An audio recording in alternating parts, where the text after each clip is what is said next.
దేవుని నామానికి మహిమ కలుగుగాక. ప్రియ దేవుని బిడ్డలారా, ప్రతి ఉదయకాలం ఈ దినం దేవుని వాగ్దానం చూసి దేవుని మహిమపరుస్తున్న ప్రతి దేవుని బిడ్డలారా, ప్రత్యేకమైన వందనాలు. దేవుని బిడ్డలారా, ఈ దినం దేవుడు మనతో ఏం మాట్లాడబోతున్నాడు చూద్దాం. పరిశుద్ధ లేఖన గ్రంథంలోంచి ఇర్మీయా గ్రంథం 12వ అధ్యాయం 1-2 వచనాలు చదువుకుందాం. యెహోవా, నేను నీతో వాదించినప్పుడు నీవు నీతిమంతుడుగా కనబడుతుంది, అయినను న్యాయం విధించుటాను గూర్చి నేను నీతో మాట్లాడుతుంది.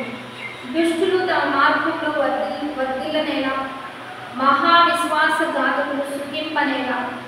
నీవు వారిని నాటుచున్నావు, వారు వేరు కలుచున్నారు, వారు ఎదిగి ఫలమలుచుచున్నారు. వారి నోటికి నీవు సమీపంగా ఉన్నావు, కానీ వారి అంతరంద్రియములకు దూరంగా ఉన్నావు.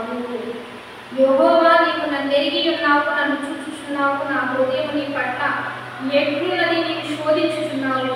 వదకు ఏర్పడిన గొర్రె వలె వారిని హతము చేయము, హృదయములకు వారిని ప్రతిష్ఠించుము.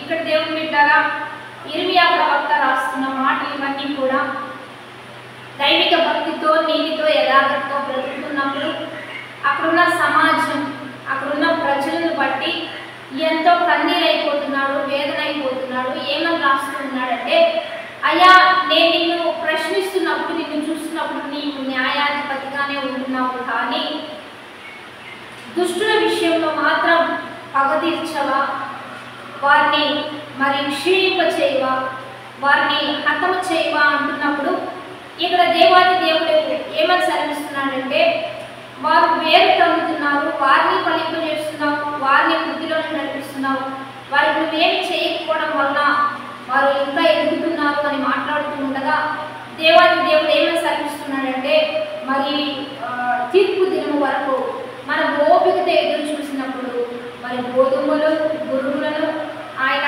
వేరుపరిచి ఆ పొట్లలో వేసి వాటిని శుభ్రపరిచి ఆయన చేతిలో ఉన్నది కనుక ఈ లోకంలో దేవుని బిడ్డలారా, మనందరం కూడా బ్రతుకుతున్నప్పుడు శత్రుత్వము, వ్యతిరేకత, శత్రు సమాజం నీ మీద నిలుస్తున్నప్పుడు వారిని దేవుడు బుద్ధిపరుస్తూ ఉంటాడు.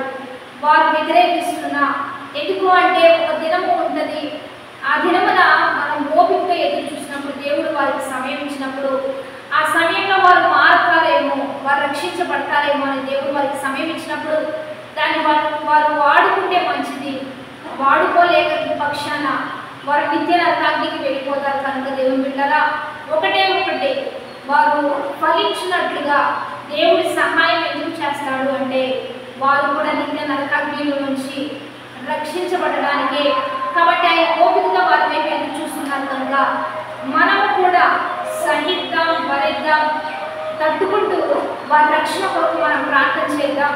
ఎందుకంటే వారు కూడా జీవంలో నడిపించబడితే నీ వలె వారు కూడా మార్చబడతారు, వారు కూడా దైవికంగా ఎదగలుగుతారు. కనుక దేవుడు వారికి మంచి సమయం ఇస్తూ ఉండగా వారు ఎందుకు చెడుకొని చేయగానే చనిపోతున్నా, ఎందుకు వారిని నశింప చేయట్లేదంటే దేవుని ప్రేమ, దేవుని యొక్క ఆ ఓర్పు, సహనం, వారు మారుతారేమో, వారు నా బిడ్డలే, వారు రక్షించబడతారేమో అనేటువంటి మంచి ఆశతో దేవుడు వారి వైపు చూస్తూ ఉన్నాం. కనుక మనం కూడా దేనిని బట్టి బాధపడక, కృంగిపోక, నశించిపోక ఆ ప్రభువైన యేసుక్రీస్తు ఎట్లా భరించాడో, సహించాడో ప్రతి విషయంలో కూడా సహనంతో, ఓర్పుతో వారి నిమిత్తం ప్రార్థన చేద్దాం.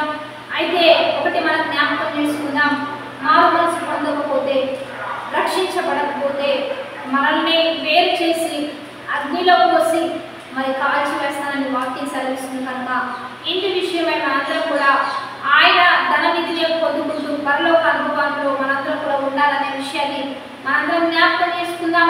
కాబట్టి ఎప్పుడు దేవునికి వ్యతిరేకంగా ఎదగకుండా దైవత్వంగా అందరినీ మంచి ఫలంలో ఫలిస్తూ దేవుని కృపతో మనందరం నింపబడదాం. వాగ్దానాన్ని బట్టి ప్రార్థన చేద్దాం. పరిశుద్ధ మహోన్నతుడ గొప్ప దేవా, మీరు ఇస్తున్న ఈ బలమైన వాక్వచనాన్ని బట్టి నీకు మహిమ. అనేకుల కొరకు మేము ప్రార్థిస్తున్నాం.